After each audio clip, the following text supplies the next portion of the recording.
boa noite, bem-vindos ao nosso Fala Campeão, talk show aqui da Rede 98. Hoje temos um convidado especial, meu querido amigo Leonardo Barbosa, que é o diretor de operações do Clube Atlético Mineiro e também advogado, que nunca vai deixar de ser, né, Léo? Bem-vindo aqui à nossa casa e vai ser mais um advogado a contar essas histórias aqui para nós, não só de migração, mas talvez de trabalho que começa na advocacia e vai para o futebol, né? Boa noite, Serginho, a todos os telespectadores, é um prazer, uma honra, obrigado pelo convite. É engraçado isso, né? Porque tem uma turma no futebol, que é da educação física, que tem meio birra com os advogados, que eles falam que os advogados estão tomando conta, né? Mas a gente vai aí com muito trabalho e dedicação, construindo nosso espaço sem tomar o espaço de ninguém. E aqui já passaram alguns, que o Paulo Brax esteve aqui com a gente, na época ainda estava no Vasco, hoje está lá no Santos, até numa função que os advogados também estão adaptando, né? Muitos iam para a parte de diretor esportivo, eu sempre citei também o nosso colega Gustavo Oliveira, filho do nosso saudoso Sócrates, né? Temos o nosso Paulo Assis, que esteve aqui com a gente, hoje está CEO do Londrina, então acho que esse mundo de SAF está virando um pouco também de uma função executiva, e falava que advogado não sabia gerir, os advogados estão caminhando, né? Devagar eles estão aprendendo, né? A gente teve a geração de presidente, Fernando Carvalho, meu próprio caso também, mas... Mário Bittencourt, que está lá até hoje, que aliás, eu vi recentemente, parece que agora está cedendo a ideia da SAF lá no Fluminense, né? Uma hora chega, né? Você foi um dos precursores, né? Mas acho que é um caminho sem volta, né? Até pelos trabalhos que estão sendo desenvolvidos aí no Brasil, fatalmente todo mundo vai acabar nesse caminho, não tem jeito não. E o seu qual que foi, Léo? Você já era um cara que pensava isso algum dia ou daqueles, não, eu tenho direito dentro de mim, vou fazer direito e depois veio acontecendo a questão do futebol por amar esporte de uma forma geral? Serginho, foi por acaso, assim. Eu falo por acaso porque não foi algo planejado. Eu não saí da faculdade pensando assim, eu quero trabalhar com futebol.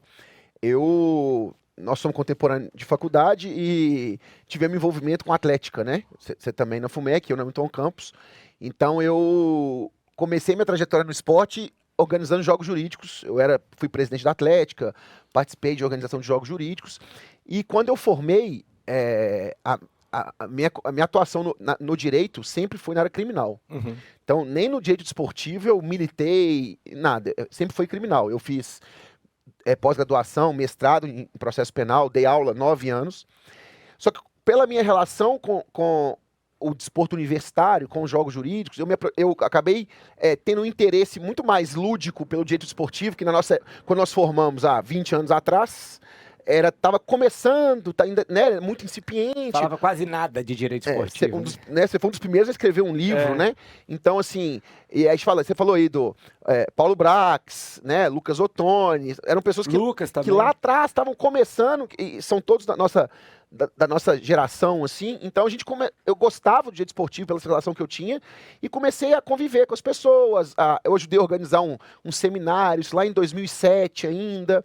E aí tive um contato e através desse contato eu acabei sendo convidado para compor o Tribunal de Justiça Esportiva da Federação Mineira. E que é um cargo voluntário e que para mim à época fazia muito sentido porque a justiça esportiva tem muita relação com o direito penal. Sim. Você tem uma sanção, você tem um processo disciplinar, os institutos são os mesmos. Então, para mim, era recém-formado na época, era interessante ter contato. Você também teve, né? Sim. No TJD muito tempo. E aí eu fiquei 9 anos na justiça esportiva. Então, fui auditor do TJD, fui procurador-geral, fui subprocurador-geral do STJD. Uhum. E aí, até então, pra mim, eu tava ótimo, porque eu supria a minha vontade de estar no meio do futebol. Você faz um network muito legal. E adorava estar ali voluntário, sem pretensão nenhuma. E aí, você falou do Brax. O Brax, ele era o diretor de competições, ele foi diretor de competições da Federação de 2014. E também gostava de penal, ele era também, assessor no TJ, foi uma história um pouco parecida com a sua. Pouco parecida. Ele também gostava de penal, era assessor no tribunal, saiu para virar diretor de competições. Ele era auditor do SJD. Isso. E aí ele foi quando o Castelar assume a presidência da federação, convida ele para ser diretor de competições. Ele fica até 2018, quando ele sai, a convite do Paulo Assis, para ir para a base do América. Isso. E aí, quando o Paulo Brax saiu da federação, o Castelar e o Adriano, quem tem uma trajetória parecida com a do Paulo? E aí me fizeram um convite de justiça esportiva, de ter conhecimento de direito esportivo e tudo mais. E aí me fizeram um convite. Então não foi algo que eu planejei. E aí resolvi aceitar o convite, e aí sim, entrei efetivamente, foi a primeira vez que eu fui remunerado, aí as pessoas brincam assim, não, como é que você entrou? Eu falei, olha, trabalhei 9 anos voluntário, de graça, E aí as coisas foram caminhando. E aí eu fiquei na federação 6 anos, então eu entrei em janeiro de 2018, fiquei até abril desse ano. E esse baque, como é que foi?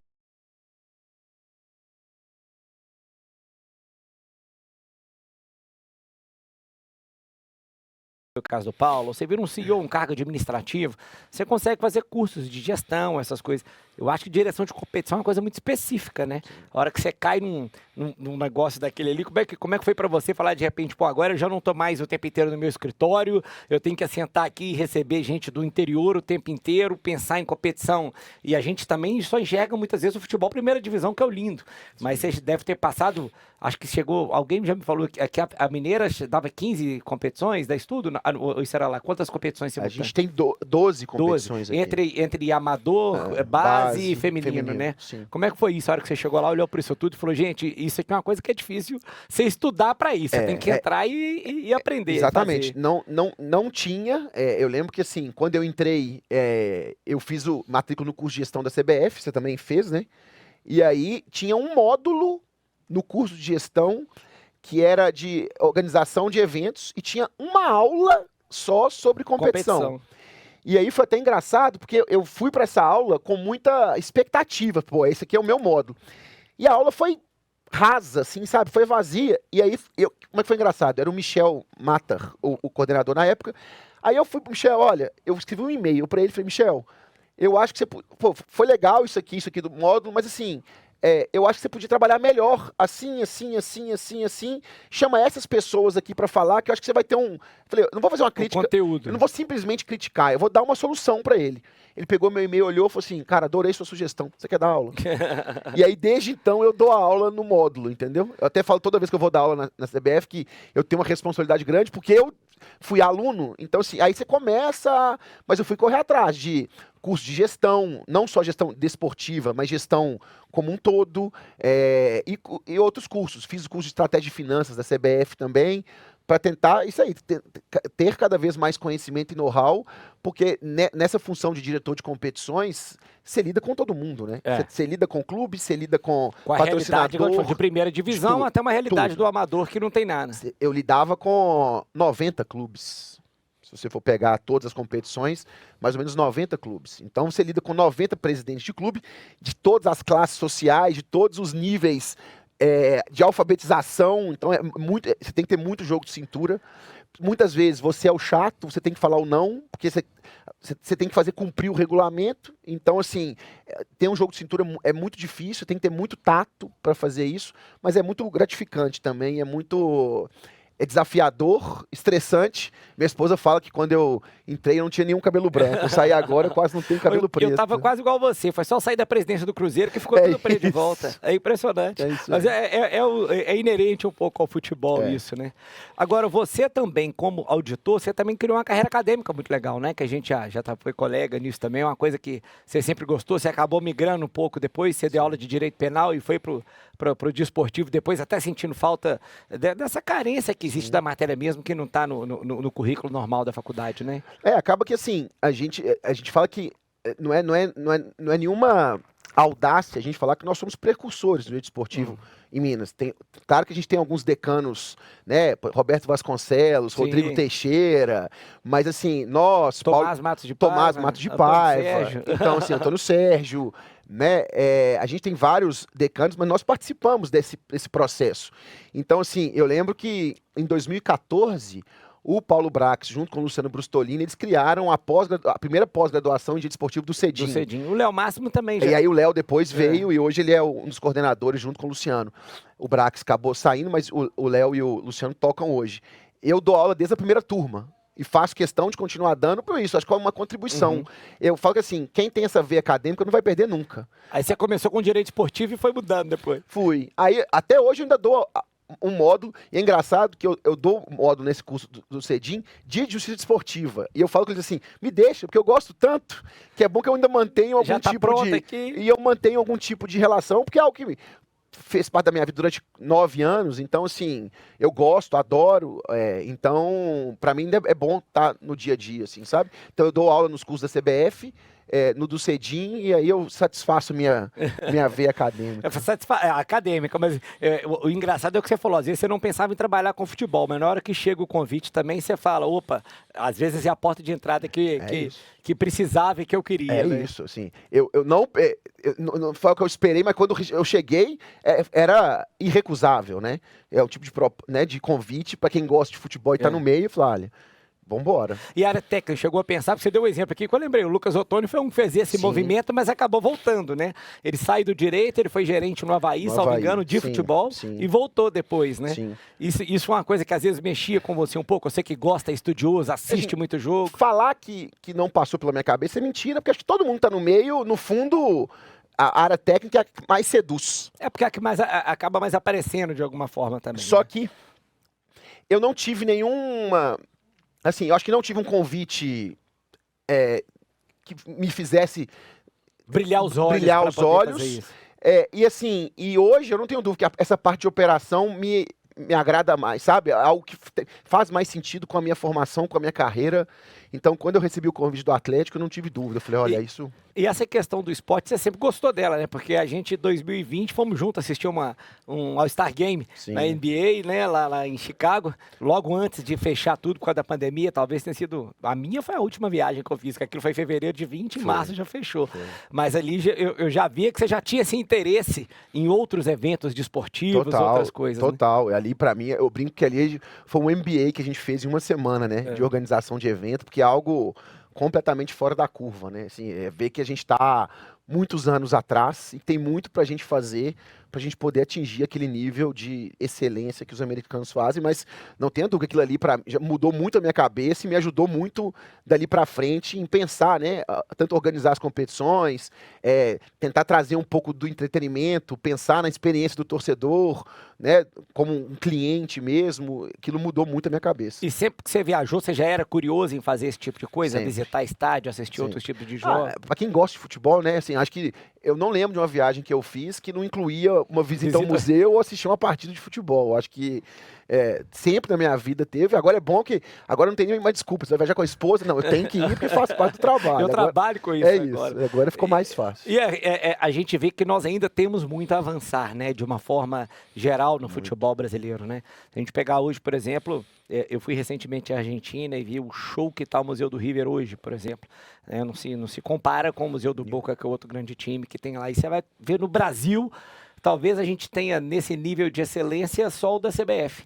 Não sei como está o do Flamengo hoje, mas quando eu fui não era assim ainda um negócio. Nosso próprio museu aqui do Mineirão, eu vivia falando isso com a turma, com o Samuel, então é pouco divulgado, né? Você falou, falta talvez a gente saber aproveitar um pouco disso mais aqui, né? O próprio da CBF, você sabe, porque você esteve lá, e eu também. Mas ele não é tão divulgado. As pessoas... Até porque você tem que entrar na CBF para isso. Mas assim, é muito legal lá dentro. É surpreendente e a maioria das pessoas não sabe nem que existe um museu e que ele é tão legal como de fato ele é. A gente, no Atlético hoje, existe um projeto, né? Eu estava te falando aqui, de um museu na Arena MRV, com uma experiência imersiva, próxima do que a gente tem fora. Então, assim, o projeto é ter o melhor museu da América Latina.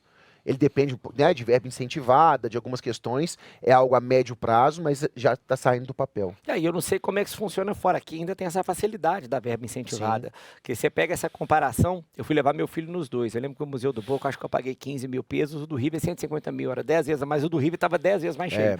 Você tinha o guia, você ia ao campo do Boca, pelo menos recentemente agora não estava podendo ir ao campo. Termina na lojinha igual a Disney ensinou para todo mundo, né? No fim, quando você vai contabilizar aquilo ali, isso é uma coisa que entra no seu balanço final, né? Eu lembro assim, para mim a melhor visita que eu fiz, eu já fiz algumas, é a do Real Madrid. E eu nem fiz o novo Bernabéu, no antigo. Já era algo assim, era caro na época, mas é uma experiência. Eu lembro que eu fui com meus pais. A minha mãe foi porque ela...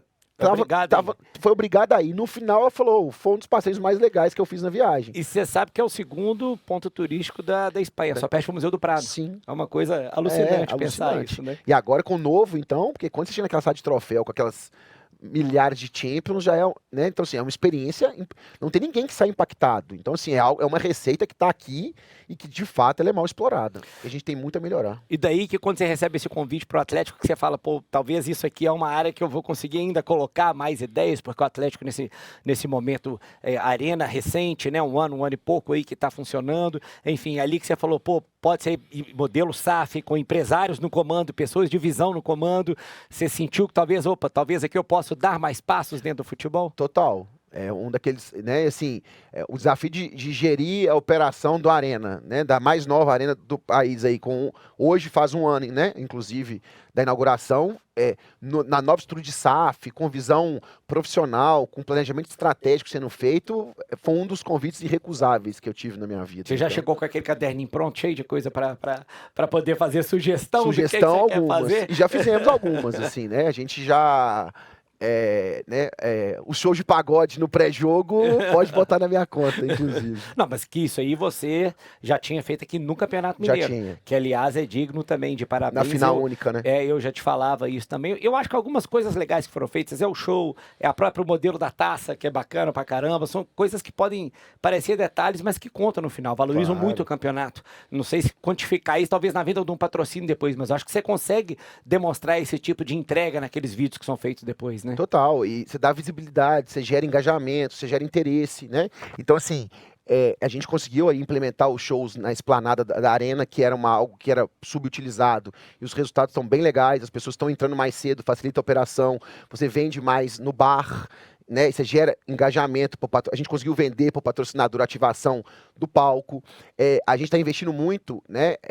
Junto com a torcida, com shows, né, na entrada, com os mosaicos, com, né, o coletivo 1908, que faz um trabalho brilhante. Então, assim, para que as pessoas cheguem na arena sabendo assim, o que a gente pode esperar? Vai vir alguma surpresa legal. Né? Independente do jogo, a gente ter cada dia... melhorar a experiência do torcedor como um todo. E é o que falta, né?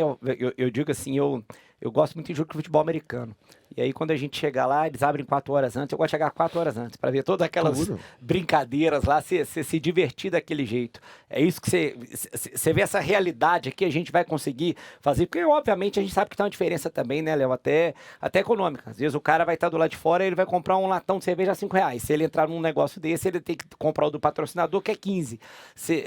A sua experiência ele está mostrando, mas existe público para isso cada vez mais? Se você tiver atratividade, você consegue atender, entendeu? Você vai ter outro torcedor que vai ficar lá fora, mas a maioria vai acabar entrando, porque o perfil do torcedor que vai ao estádio também, ele já mudou muito. Então, assim, a gente ainda, as pessoas criticam, né, assim, há muita crítica ainda na arena, mas as pessoas esquecem.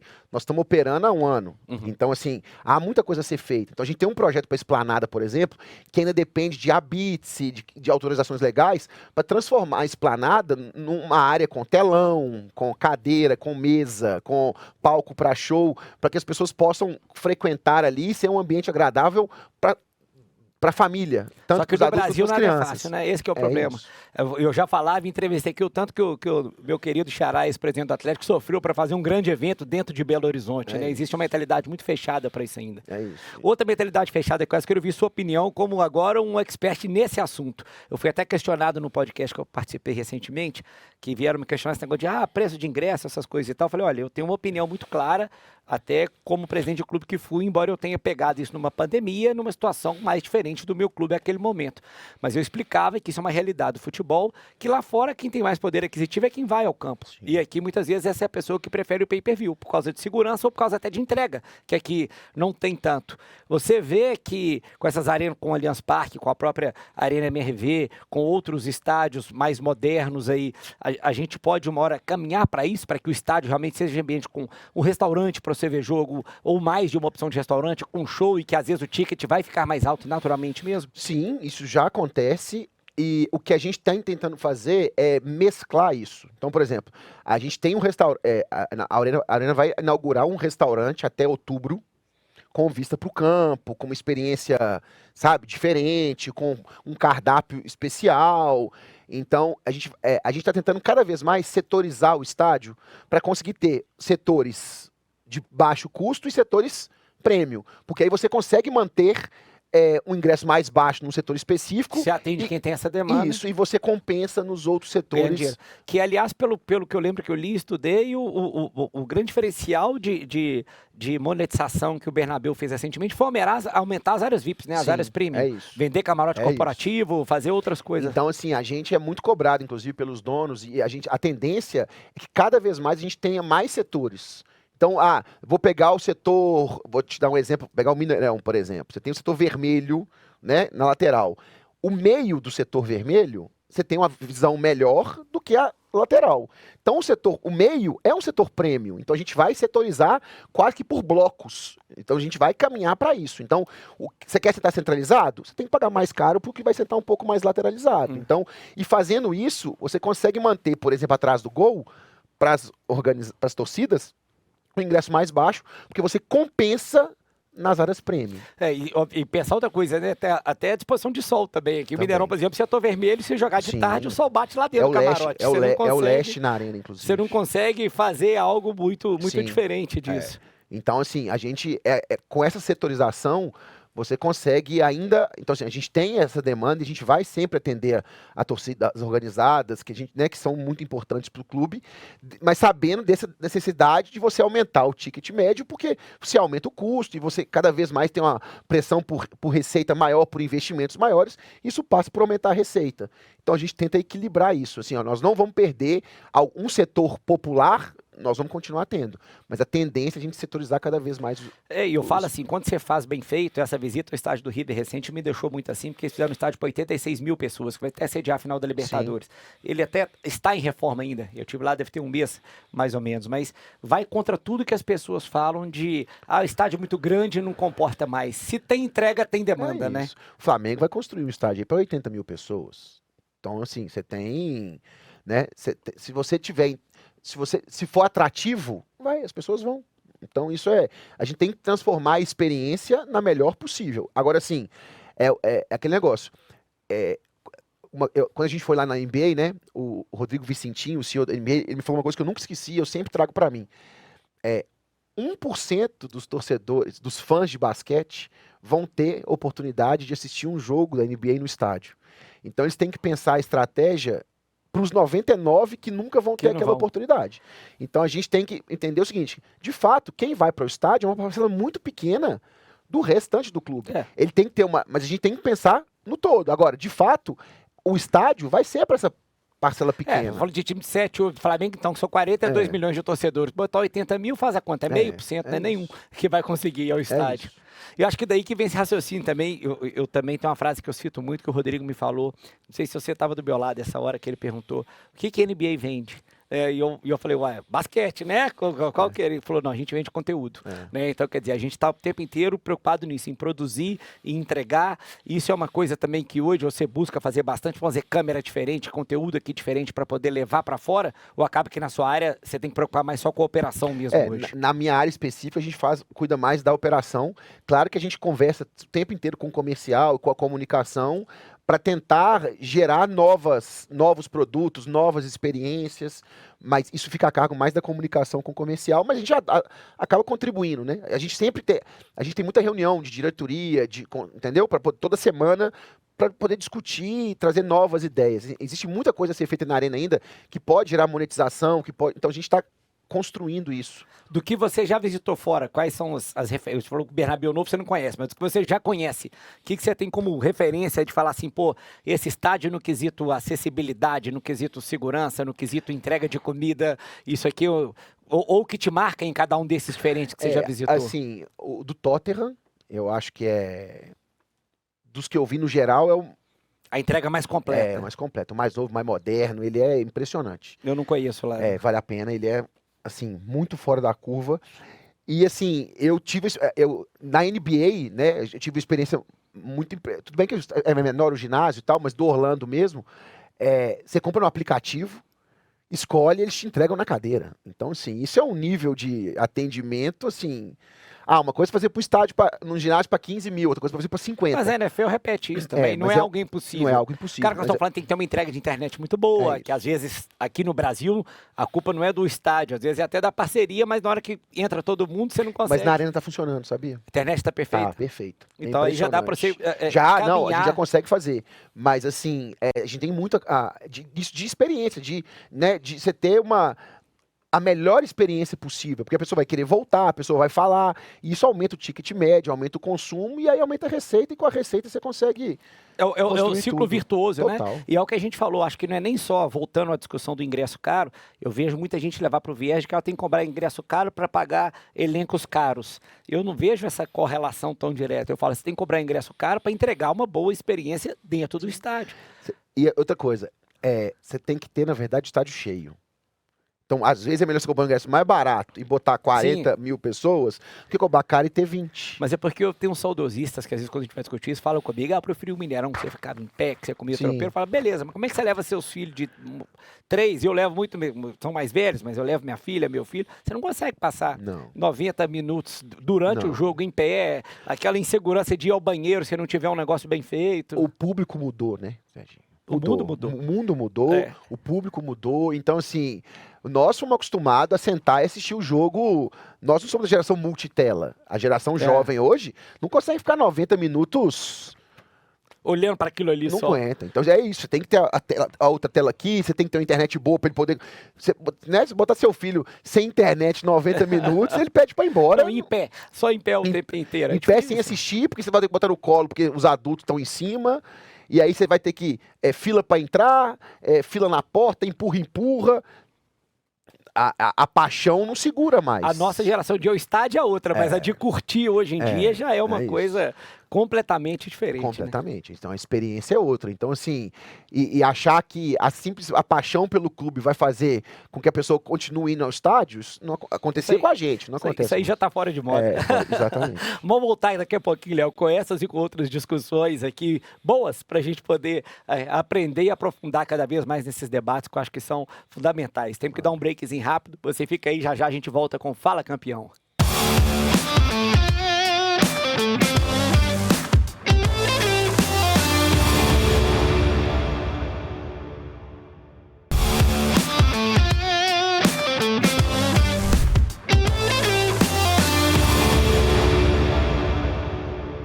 Estamos de volta aqui com o nosso Fala Campeão, talk show da Rede 98, hoje com Leonardo Barbosa, diretor de operações do Clube Atlético Mineiro, com grandes desafios aí na vida, né, Léo? E a gente até batendo um papo aqui no intervalo um pouquinho sobre isso. Eu imagino que agora deve ter uma coisa mais palpável, não sei se eu posso dizer a palavra gratificante, mas mais palpável, porque eu penso assim, você como gestor de competição, você fica amarrado em muita coisa, em regras do campeonato, né? Um exemplo que a gente estava dando, você chega no Super Bowl lá, e eles vão fazer um Super Bowl maior para fazer um show legal. Você teve a ideia do show aqui, mas você não pode mudar o intervalo do jogo, né? E eu vejo isso de forma muito diferente hoje, igual a gente falou, operação. Operação acho que é uma coisa mais palpável, você falar, vi isso aqui lá fora e quero implementar aqui, né? E isso aí te dá uma possibilidade de realizações pessoais maiores, assim, agora, nessa nova atividade? Com certeza, né? Enquanto diretor de competição, você depende muito da vontade dos clubes. Então você pode ter uma ideia, mas depende do que os clubes decidem em conselho técnico.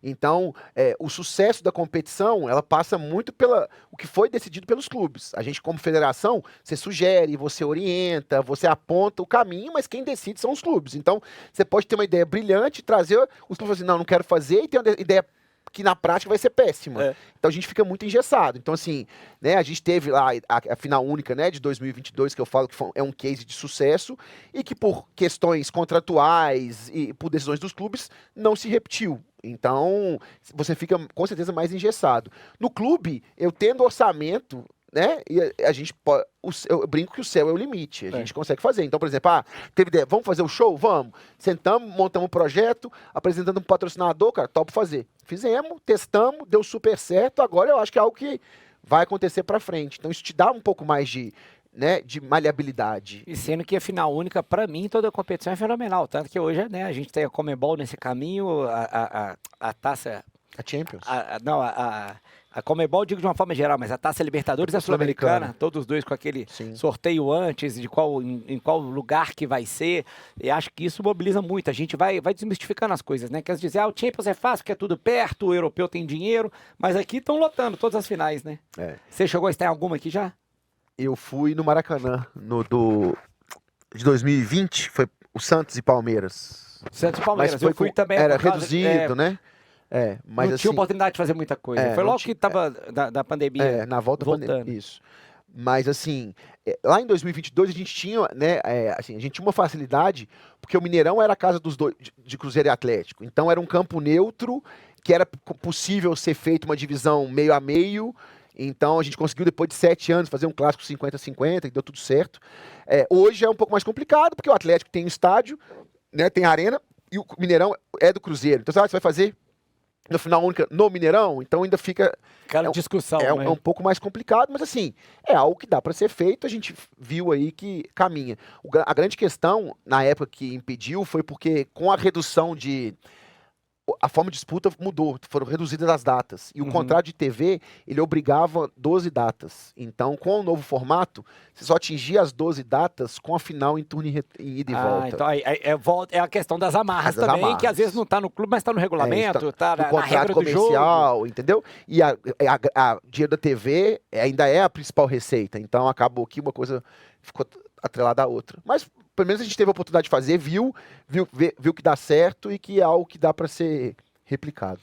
Eu me lembro nessa questão de, ainda falando só de estádio, porque você também tem a função de cuidar do CT, não é isso? Dentro de operações, o centro de treinamento também está na sua batuta também. Lá. Mas de estádio eu me lembro que um dos cursos que eu fiz, eu tive gestão de instalações esportivas. E é aquela discussão no mundo inteiro. Como fazer isso aqui dar dinheiro?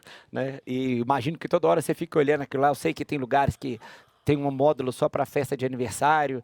Aqui o Mineirão, por exemplo, super subutilizado, mas eu cheguei a fazer um evento quando eu tinha com o Thiago Escuro aqui, que tem um auditório, que a gente fez uma palestra, e da palestra a gente levou o pessoal para comer tropeiro, fez uma coisa.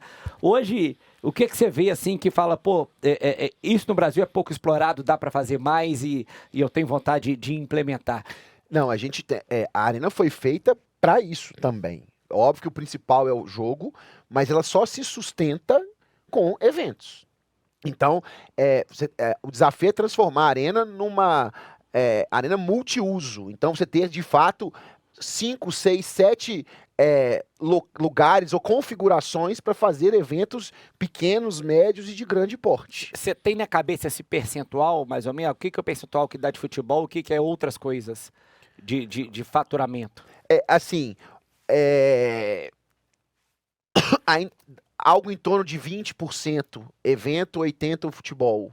É algo mais ou menos nessa proporção. Porque essa é uma briga eterna, né? A gente vê, sobretudo hoje, o Atlético como é dono sozinho do estádio, vocês já conseguem captar quando que vai ter show, quando vai ter jogo. Mas é uma briga da torcida do Cruzeiro com o Mineirão, sim, é uma briga da torcida do Palmeiras com a Aliança. Né? Inclusive, é a grande discussão sobre, né, a troca do gramado para grama sintética, porque assim... Para se fazer evento, os eventos mais rentáveis são os shows de gramado, os shows grandes. Esses é que fazem com que, de fato, a receita do evento chegue nos patamares projetados e aceitáveis. Só que para isso você compromete muito o gramado natural. Então esse ano, por exemplo, nós recusamos uns 10 shows de gramado.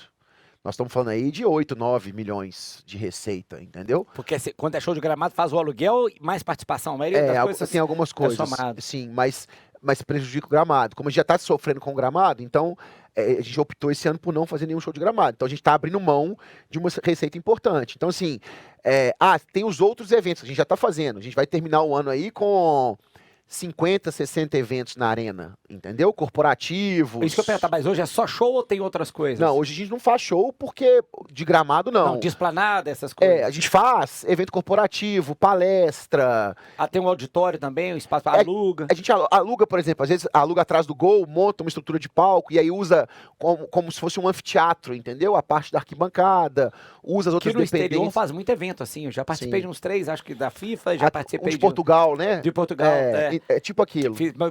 Eu fiz em Madrid também, no do Atlético de Madrid, é o Wanda, né? Acho que é Wanda que chama. Wanda Metropolitana. Isso, Wanda Metropolitana. Que é exatamente isso. Eles montam o palco virado. O evento que o Chimenez fez em Portugal foi assim também. Foi assim. Então, isso a gente tem feito muito na Arena.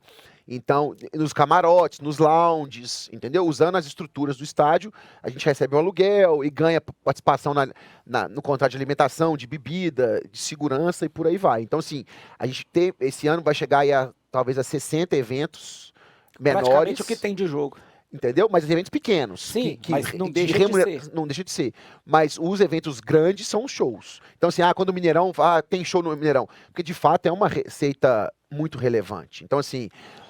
o Atlético trabalha com planejamento estratégico até 2030 e a ideia é bater 30 milhões ano só com evento. Agora, parecia que tem que estar numa sinergia imensa com comercial e marketing também, Total. né? E você chegou junto com o nosso querido João Gomide lá. Sim. Como é que tá a sintonia hoje para isso aí? Porque o João também é um cara cabeça moderna. Tudo. O João é um cara muito experimentado, né? Muito experiente. Então, assim, foi bom, a gente chegou junto e aí, quando a gente chegou junto no olho do furacão, a gente sofre junto e se ajuda. E acho legal porque ele traz uma experiência de Minas Tênis Clube, que é uma referência, Total. na minha opinião, de esportiva, de gestão, enfim.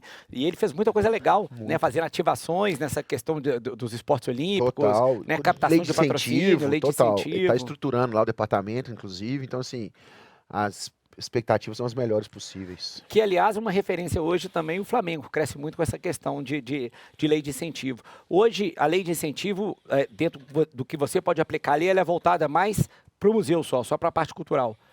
Da minha parte, sim. Tem o futebol feminino, categoria de base, mas o futebol.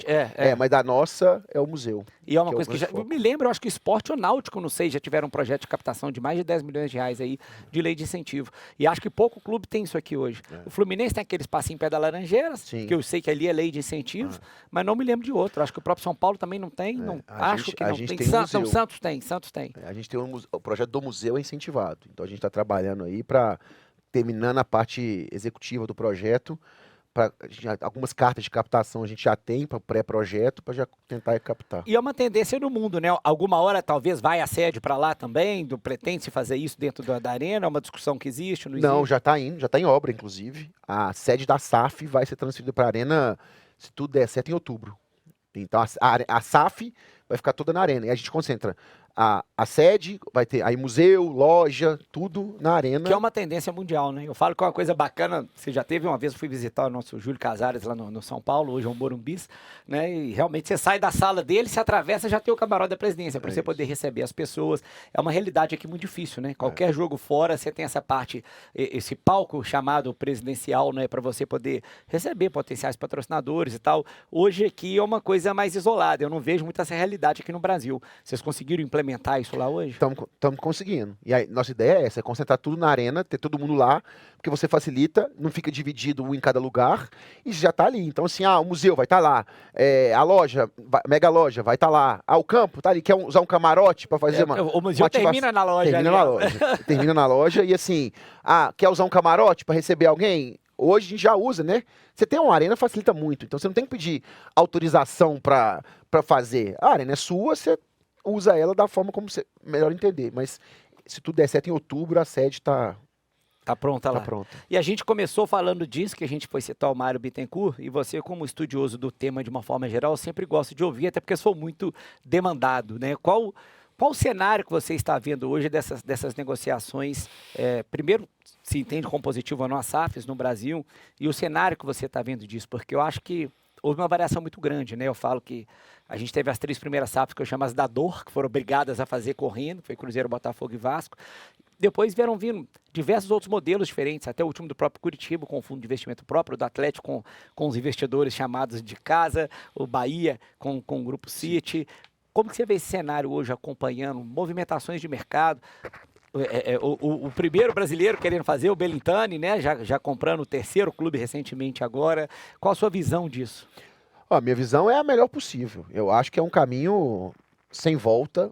Eu acho, talvez, assim, tirando o Flamengo e o Palmeiras, né? Você tem igual na Espanha, que você tem, né, Real Madrid e Barcelona, que talvez o Flamengo e o Palmeiras não precisem, todos os outros, eu acho que é um caminho, porque passa pela profissionalização, passa pela, né, pela gestão profissional, você desvincula muito da parte política. Acho que você sofreu mais do que ninguém, né? Você sabe bem o que é conviver muitas vezes com o conselho deliberativo, trava muita coisa. Então, a SAF, eu vejo lá, e assim, e eu falo isso, assim, eu fiquei muito impressionado com o nível de governança, com o nível de gestão do Atlético, sabe? Que a SAF, implementado pela SAF. Então, assim, de controle financeiro, de rico, sabe? Tudo tem orçamento, o tempo inteiro o dinheiro tem dono, então ele tem que sair. Não importa, uma camisa, eu preciso de uma camisa de jogo. Vai para qual tem. Exatamente. Tem um centro de custo, né? Centro de custo, quem vai pagar essa conta? Então, assim, você vê que a coisa está caminhando muito bem, sabe? Esse nível de governança, ele é necessário para o futebol. E que a gente possa, com todas essas SAFs caminhando, conseguir aí, né, finalmente tirar a liga do papel, para a gente, de fato, profissionalizar a organização da competição e a gestão dos ativos, não só a interna como externa também. Eu ia até te fazer essa pergunta. Eu participei do podcast da FIFA recentemente, tive que arranhar um portunhol lá e às vezes ficava meio perdido para falar, mas eu achei curioso que me fizeram essa pergunta. Se na minha visão, o movimento da SAF, ele tem alguma relação causa-efeito com as ligas? E eu falei, causa e efeito, acho que não, porque a liga acabou, porque o contrato de TV ia acabar em 2024, é o momento que começou, mas eu acho que contribui muito, porque aí eu falo, como diz o outro, né? nem amarrado eu conto quem, mas eu cheguei a participar de algumas discussões de liga, e eu me lembro que teve que o presidente que falou, não, mas se é 2025 eu não vou estar aqui no clube, eu não tenho que discutir isso. Então eu acho que está interligado de alguma forma a SAF com a liga, é uma visão que você tem? Total, e pelo nível de profissionalismo dos gestores também, porque né, claro que uma coisa não é uma garantia, mas a tendência é que você tenha gestores, presidentes, CEOs qualificados e você aumenta o nível de discussão. Você tira o amadorismo, que muitas vezes ainda existe nas associações. Então é isso, o cara está preocupado com o mandato dele, vou preocupar com o meu dinheirinho agora, porque em 2025 eu não estou aqui a mais. Agora, na SAF, médio e longo prazo, isso interfere. E o amadorismo das associações que você falou é outra coisa também que eu falei lá ontem, repetindo, né? Eu acho que havia muita preocupação com o CPF maior do que com o CNPJ. Então, eu tentava explicar o próprio caso do Cruzeiro. Você vem de 2 títulos, 17 e 18, e um rebaixamento em 2019. O que explica isso? E eu falo, a preocupação do CPF, porque foram dando um all-in para ganhar título, isso aí o ano que você não ganha acabou, porque você perde o apoio popular e perde as receitas, sobretudo na Copa do Brasil, igual o Cruzeiro faz conta com seguidos, né? que vem 70 milhões de reais. Né? Então, eu acho que talvez daí que o que você chama não só o amadorismo de não ser está preparado para a gestão profissional, mas acho que o reflexo do modelo associativo falho no Brasil veio muito disso. O cara está pressionado, o time está mal, isso. E ele é a curto prazo, é isso. Meu mandato é de 3 anos, eu estou no meu último ano, eu vou antecipar a receita aqui e o próximo que se vire para fazer. Então, na SAF não tem jeito, porque é seu, passa a ter dono, né? Então, assim, né, o Atlético, ele veio desde 2020 aí já ainda na associação, nesse trabalho de reconstrução muito bem feito, 2021, né, com os títulos e tal, mas sofrendo do passado. Não, o Sérgio Sete Câmara repetiu isso aqui e falou várias outras vezes. Falou, se não fosse a chegada dos empresários do Atlético, né, o Rubens, o Rafael, o Ricardo, o Renato, o destino do Atlético fatalmente seria o do Cruzeiro.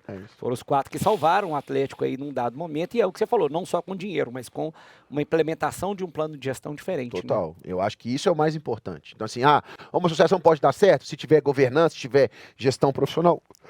100%, mas muitas vezes é travada pela política, eu tenho que atender isso aqui. Temos algumas, eu lembro que eu ia fazer às vezes palestras sobre isso e citava do Bahia, do Grêmio, eles tinham sido rebaixados. Muita gente, mas você vai falar que essa gestão é de sucesso?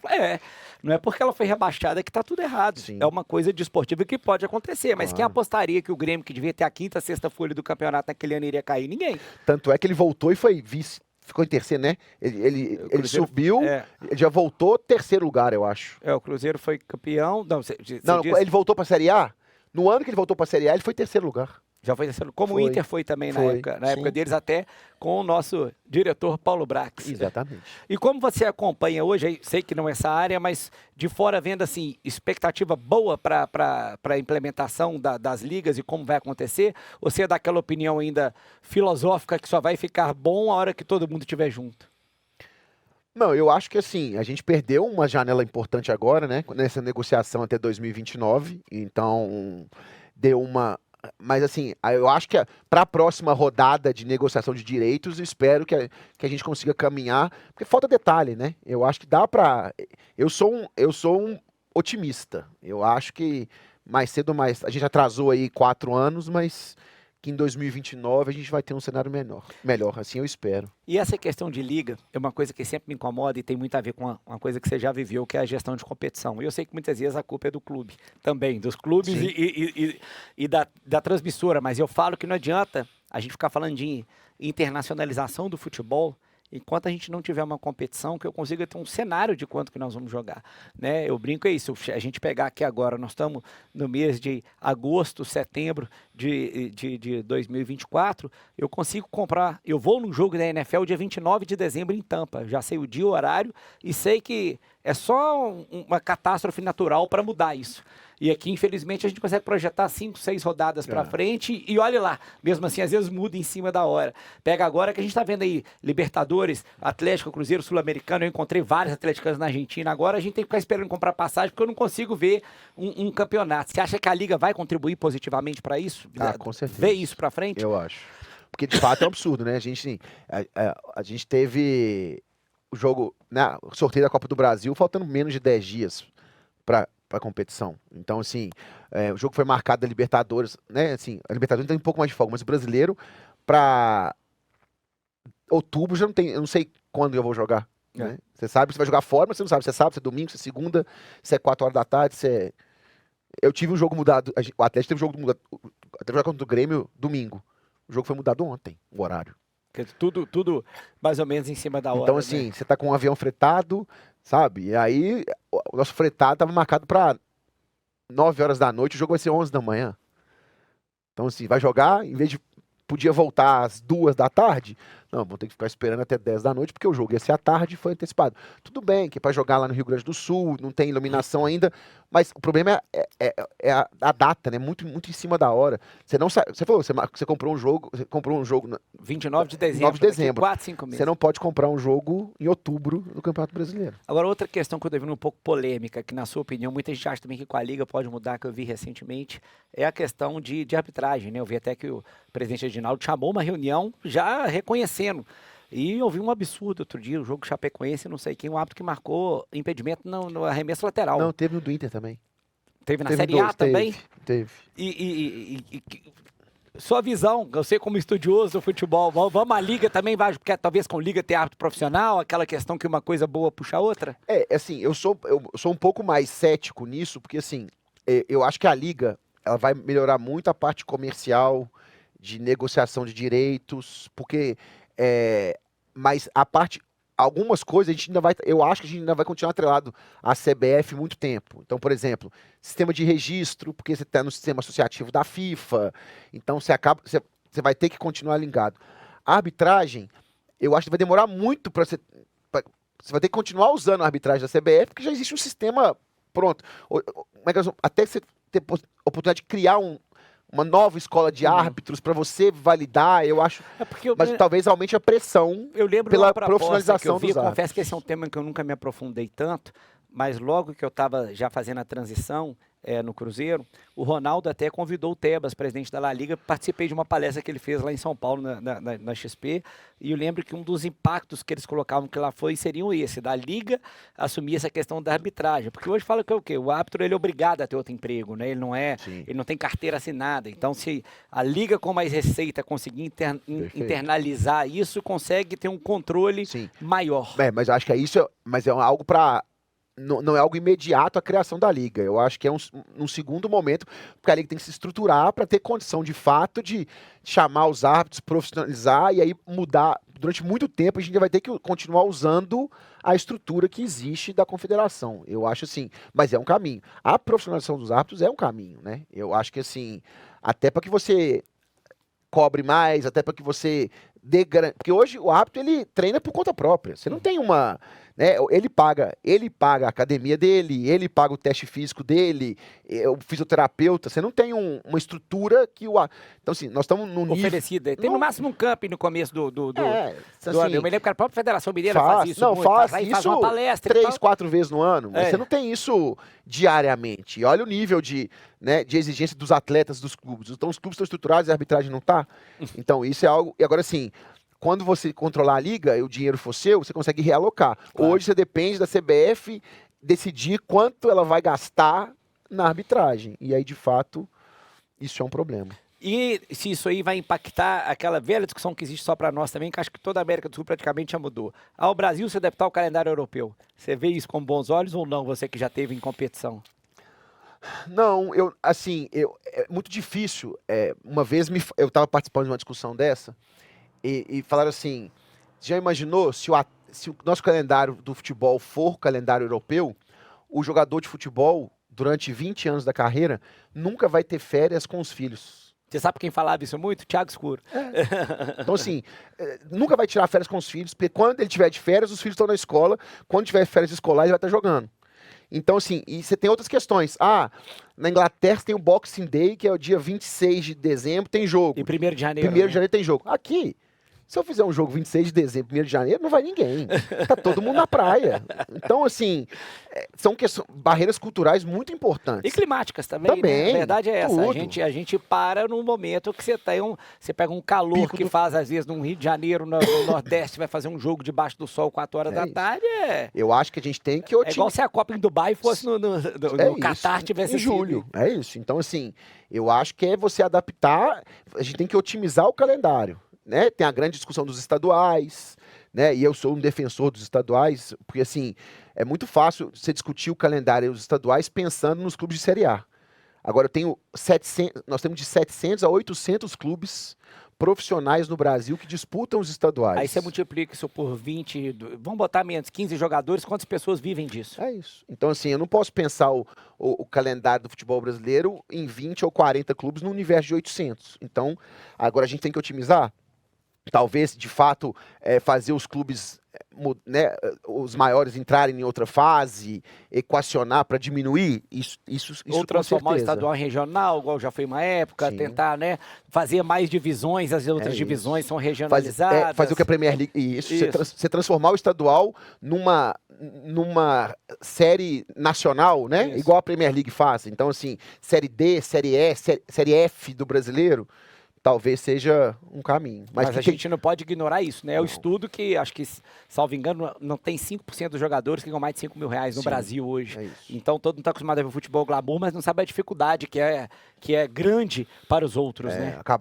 Se você tira os times grandes do estadual, você tira o interesse comercial. Aí você não tem receita, você acaba inviabilizando a verba dos pequenos, e isso impacta em toda a estrutura desportiva, né? De formação de atleta, de interior. Então, assim, é um pouco mais complexo. Mas que tem que otimizar, tem, porque, de fato, o nosso calendário, ele é desumano, né? É louco. Essa própria semana que o Cruzeiro e o Atlético jogaram fora, eu lembro, o São Lourenço e o Atlético jogaram terça, depois o São Lourenço domingo jogou com Boca e terça estava jogando aqui de novo. E o Atlético, nesse meio termo, também fez uma viagem internacional e jogou no meio. Sim. O Cruzeiro também jogou quinta e jogou domingo ou segunda nesse meio termo. E aí você tem, por exemplo, os problemas na Libertadores, agora em setembro, você tem Botafogo, Flamengo e Fluminense jogando Libertadores no Rio de Janeiro. Só que os jogos não podem ser um em cada dia por conta do calendário.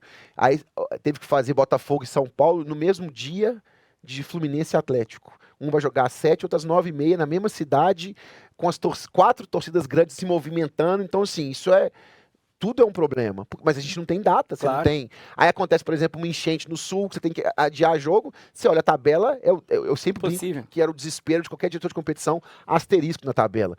Você olha hoje a tabela do brasileiro, é Inter com 4 jogos a menos, Cruzeiro com 2, Atlético com 2, e aí você não consegue, entendeu? Grêmio com 3, então assim, você vê lá, e aí, como é que tá o campeonato? Você nunca sabe, porque se ganhar os 3, nunca ganha, né? Aí vira aquela...